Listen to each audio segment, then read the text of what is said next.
Mali News lajɛ bala bɛɛ lajɛlen an minnu sɔgɔlen dɔ na su ani tile aw ni ɲɔgɔn ma bi ye tɛnɛ avril kalo tile 6 san 2026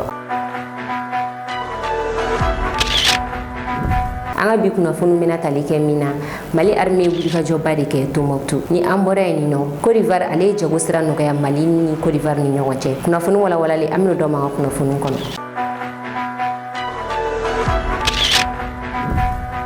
Aw bisimila wa kunnafoni kɔnɔ ni bɛ tali kɛ lakana ko kan.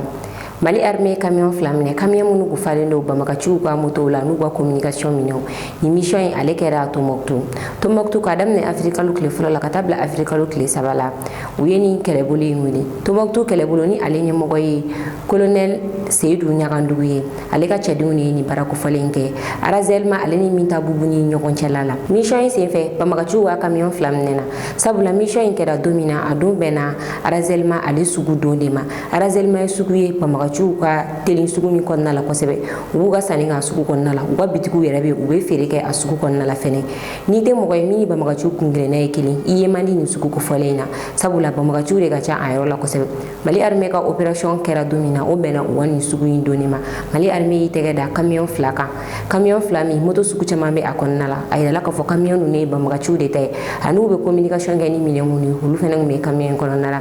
wagati min na Bamakaciw y'a dɔn ko Mali armée donna sugu in kɔnɔna la u commencera ka boli u ka bitigi minnu bɛ yen nɔ u ye bombe de don bitigi ninnu da la ka boli Mali armée ka cɛden minnu bɛ yen nɔ ni olu bɛ yen nɔ ka bombe bɔ a kana na tiɲɛni kɛ yɔrɔw la olu ye u ka baaraw daminɛ ni ka bombe bɔ ni bitigi ninnu da la ka bombe ninnu ci a kana se ka tiɲɛni don mɔgɔw kunna cogoya min na u ye bombe don bitigi ninnu da la ni gɛrɛla bitigi ninnu dɔrɔn yaasa bombe ninnu ka exploser ni ko ninnu kɛra mercredi tɛmɛni min ye kunnafoni jugu di siraw ye olu caman y'a jira k'a fɔ ko Mali armée taara Arazelma sugu kɔnɔna la ni ka taa mugu ci fan bɛɛ lajɛlen fɛ nka colonel Seydou Ɲagandu ni ale yɛrɛ ye kɛlɛbolo in ɲɛmɔgɔ ye ale donna kuma in na ka walawalali kɛ a la a y'a jira k'a fɔ bombe mankan minnu tun bɛ ka bɔ sugu kɔnɔna la o tun tɛ dɔwɛrɛ Bamakaci ninnu ye bombe minnu don bitigi ninnu da la sabula ni mɔgɔ tun gɛrɛla bitigi ninnu da la dɔrɔn bombe ninnu tun bɛ ka exploser Mali armée ka experts de gɛrɛla bombe ninnu na ka bombe ninnu ci yaasa a cɛnni barika kana bonya k'o bombe mankan de tun bɛ sugu ninnu kɔnɔna la. Dans le cadre de la défense opérationnelle du territoire,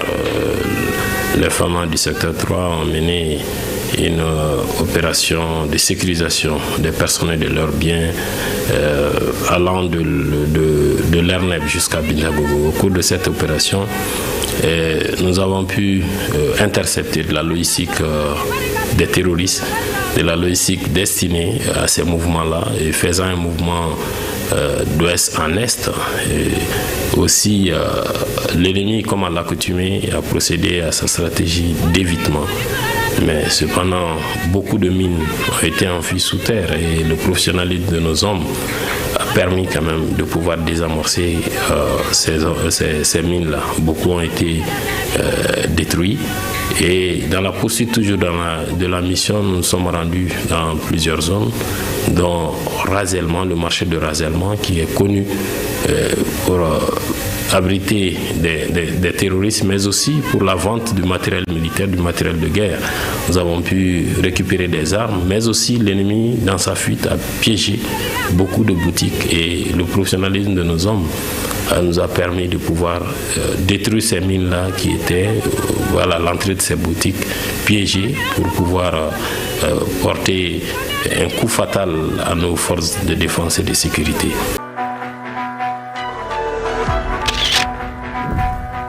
Kunnafoni filanan jeune militaire jɔyɔrɔba de bɛ Bamakaci kɛlɛ kɔnɔna la jeune militaire ka bolofara dɔ bɛ yen nɔ n'a bɛ fɔ olu ma ko EOD n'o o ye experts ye mugujugu bɔli la dugu jukɔrɔla la a bɛ fɔ olu de ma expert EOD olu kɛlen don sababu ye bi ka Mali armée lafiya Bamakaci kɛlɛ la kosɛbɛ sabula armée ka kɛlɛbolo si tɛ wuli ni expert dɔ tɛ a kɛlɛbolo ninnu kɔnɔna la yaasa u bɛ se ka mugujugu bɔ Mali armée ɲɛ cogoya min na wa u bɛ ka baara min kɛ u bɛ u ka baara dɔn kosɛbɛ Mali armée opération belebele fila kɛ opération fila min na ni expert EOD ninnu u y'u jɔyɔrɔ fin a la kosɛbɛ n'a y'a jaw ta DIRPA ale ka kunnafoni di siraw fɛ Mali armée ka ni opération fɔlɔ o kɛra marisi kalo tile 27 tɛmɛni Mali armée opération dɔ kɛ Bafulabe Mali armée Bamakaciw lakodɔn ka wuli ka taa Bamakaci ninnu nɔfɛ Bamakaci ninnu bolila a y'a sɔrɔ u tun ye balo caman minɛ mɔgɔw la u bolila ka balo ninnu fara fara ɲɔgɔn kan ka boli k'u to nka u tun ye balo minnu fara fara ɲɔgɔn kan mugujugu de tun bɛ balo ninnu kɔrɔla la wagati min na Mali armée sera u dagayɔrɔ in na ka sɔrɔ u bolila Mali armée y'a laɲini ko u bɛ taga balo ninnu lajɛ expert EOD minnu kun o y'a ɲini Mali armée fɛ ko u k'u jɔ sabula olu sigalen no balo ninnu na mugujugu de bɛ u kɔrɔla la u kɛra sababu ye ka o mugujugu in bɔ ka sɔrɔ cɛnima don an ka armée kunna opération filanan o kɛra Loloni o kɛra marisi kalo tile 28 Mali armée ka jɛkulu dɔ olu kun bɛ ka citerne dɔw escorter ka na ni u ye banbagaciw kɛlen don ka mugujugu don gitɔrɔn na gitɔrɔn yɔrɔ minnu bɛ sude u kun kɛlen don k'o dɔ lawuli ka mugujugu don yen nɔ ka tila k'a datugu a nɔ la expert EOD ninnu u ye jateminɛli kɛ u ye citerne ninnu bɛɛ lajɔ k'a yira k'a fɔ ko mugujugu bɛ yɔrɔ kofɔlen in na ni ka mugujugu labɔ o ma se ka cɛnni don an ka armée kunna. Dans l'immensité du secteur de Diakouruna, commune de Diaramana, région de San, le silence n'est jamais anodin. Le 26 mars, entre 6h et 13h, les hommes du groupement tactique interarmes Babemba ont une fois de plus démontré leur vigilance et leur professionnalisme. Alertés par des renseignements précis, ils progressent méthodiquement vers une base logistique ennemie dans la zone de Bafoulabé. Sur place, le constat est sans équivoque. Sous pression constante, les groupes terroristes ont fui, mais en laissant derrière eux un piège. Des stocks de vivres destinés aux populations sont piégés par un engin explosif improvisé. À proximité, 2 conteneurs vidés d'essence et de gasoil ainsi qu'une batterie de recharge. Face à cette menace, les forces ne reculent pas. Avec sang-froid et vigilance, appuyées par l'expertise des équipes EOD du génie militaire qui sécurisent la zone, détectent et neutralisent les engins explosifs. Le 28 mars, dans la région de Sikasso, l'intensité monte encore d'un cran. À 6h30, depuis Loloni, le GTA Komi Djose lance une reconnaissance offensive. Mission, escorter un convoi d'une centaine de camions-citernes transportant du carburant tout en traquant et désorganisant les groupes armés terroristes dans les secteurs de Kokodini, Fatia, Finibuku et Maha. La progression est fluide, maîtrisée et appuyée par un drone de reconnaissance qui surveille chaque mouvement. Mais en cours de route, la menace surgit.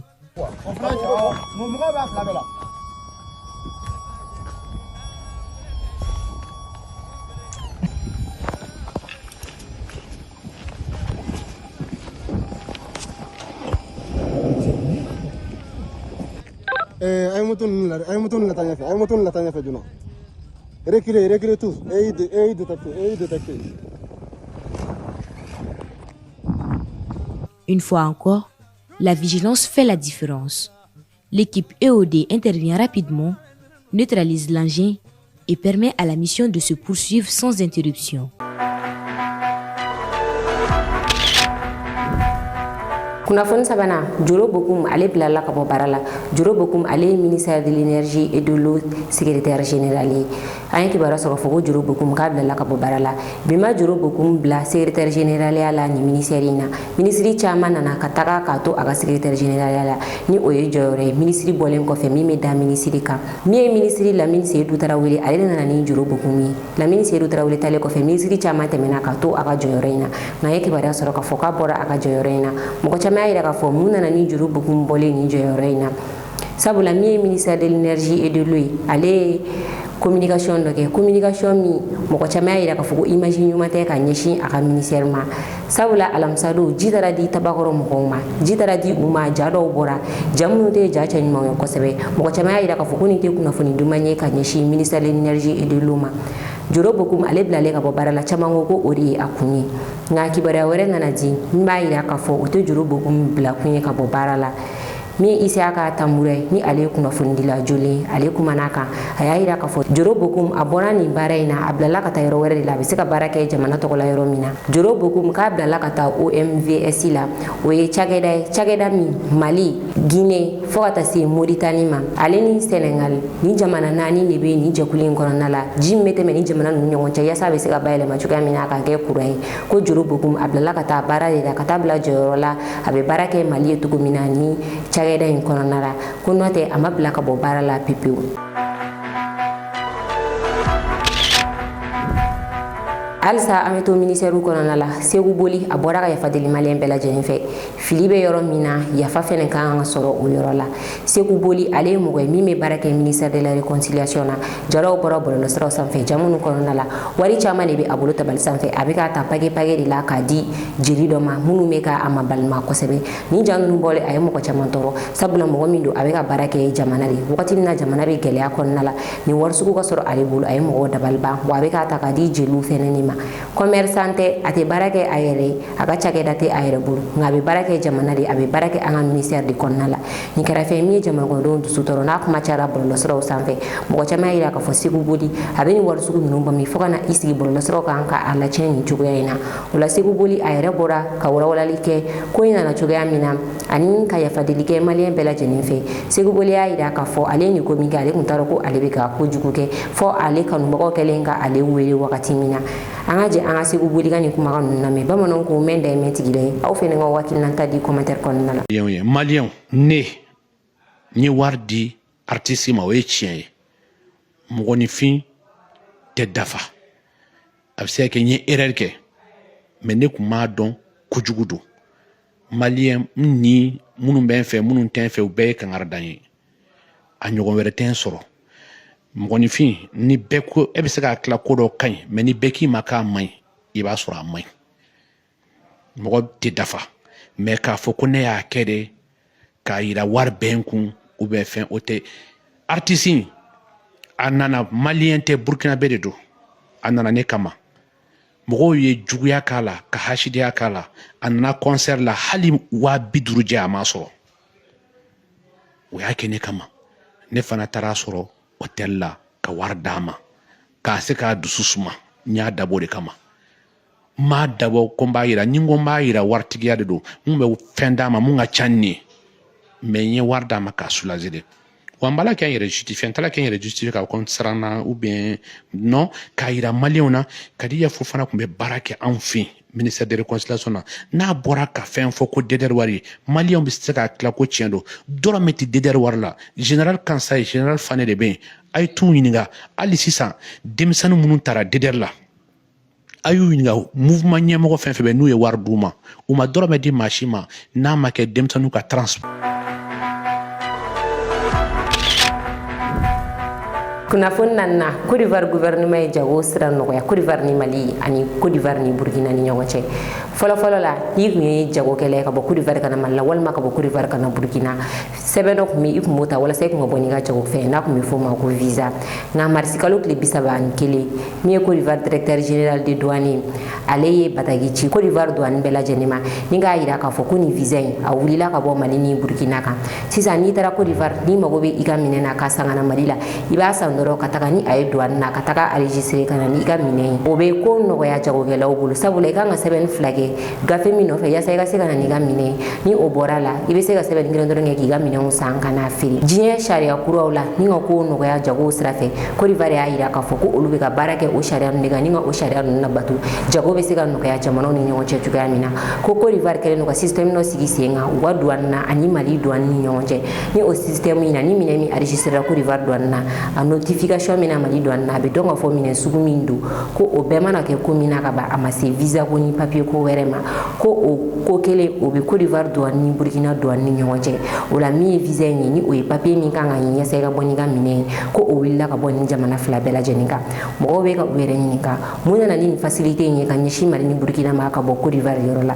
wagati min na ni jamana 2 ninnu u bɛ ka u yɛrɛ ɲini kosɛbɛ ka bɔ CEDEAO la mun de la Côte d'Ivoire bɛ nin facilité in ta ka ɲɛsin u ma f'a k'a dɔn k'a fɔ an filɛ nin wagati min na min ye Burkina ye ale ɲɛsinnen don Ghana olu ka port ma Burkina bɛ k'i jija yen kosɛbɛ a bɛ fɛ k'a ka baara kɛ ni Ghana port ye Mali ale ɲɛsinnen don Laginɛ port ma ni a ka fɛn bɛɛ bɛ ka don yen fɛ min ye Niger ye ale ɲɛsinnen don Togo port ma ale fɛnɛ bɛ ka i jigi sɛmɛyɔrɔ kɛ yen kosɛbɛ Côte d'Ivoire a tɛ fɛ ka perdre a ka port la a kun bɛ fɛn minnu sɔrɔ ni jamana ninnu kunna o de nana ni nɔgɔya in ye ka ɲɛsin ni jamana 2 ma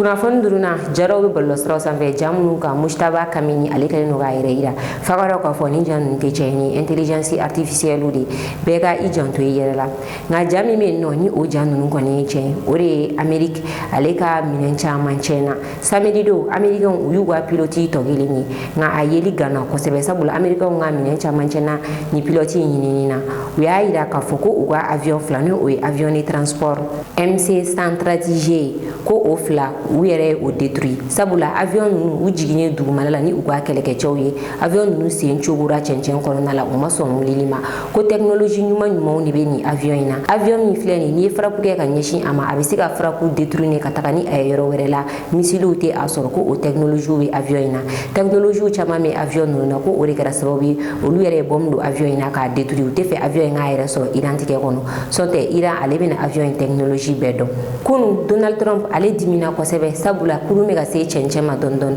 Donald Trump dimine a ye nɛni kɛ ka ɲɛsin Iran ma a y'u nɛni ko mun de y'a to u tɛ ka se ka détruire d'Ormuz dayɛlɛ halisa Iran ale ka ambassade min bɛ Zimbabwe olu ye commentaire kɛ commentaire min kɔnɔna la u y'a yira k'a fɔ ko min ye détruire d'Ormuz ye ko o tile tununa olu la o b'a yira k'a fɔ détruire d'Ormuz ale tɛ fɛn min dayɛlɛntɔ la don Amérique ye sisan.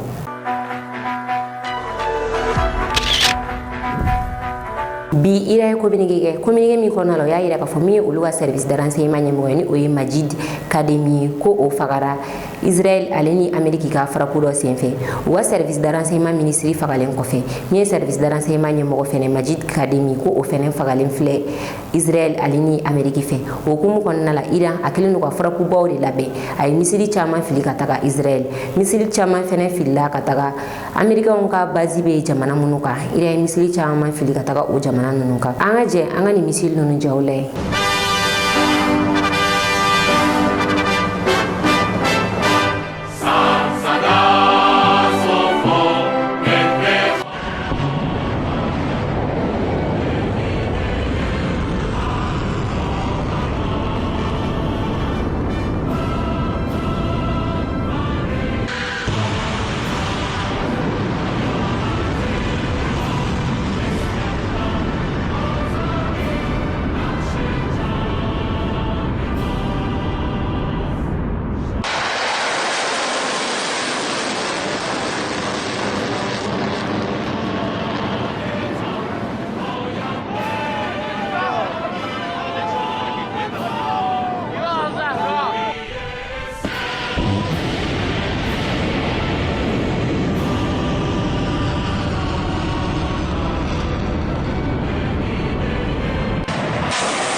New yang bi kunnafoni ka daw ka aw ni ci akala jël ko ñwana ha fili ba la jeba ga bela jani kerengere ne ala siri ñagandu ka bo ñuro di sel aw kambe wakati wéré gaay wër nañ ko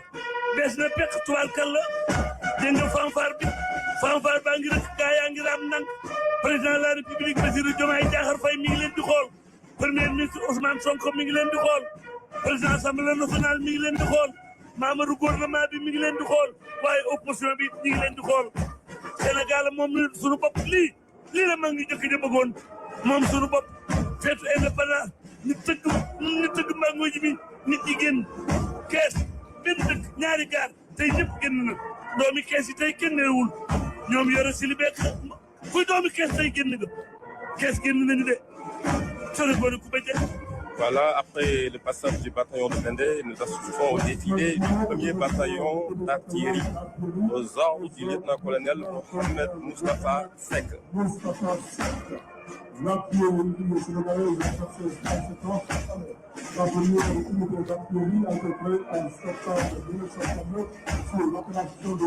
Alors, l'artillerie sénégalaise fête ses 57 ans cette année.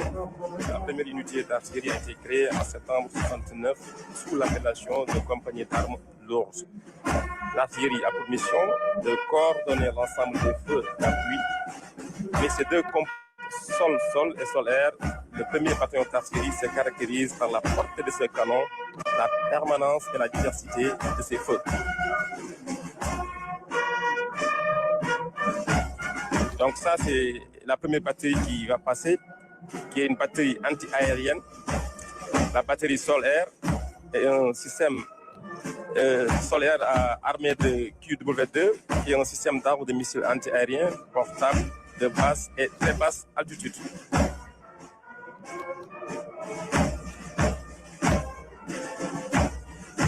Donc derrière, on a la batterie 105 lance-grenades sous les ordres du capitaine Martin Bailly. C'est une pièce d'artillerie tractable, parachutable, héliportable et aérotransportable qui peut fournir un appui-feu direct aux unités de contact.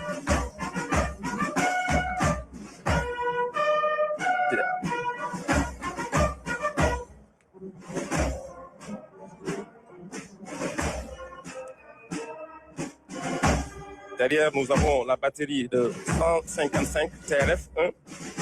sous les ordres du capitaine Jean-Édouard Dienne. Le canon 105 TRF-1 est un canon tracté et calibré 105 mm. ay gax ci kano yi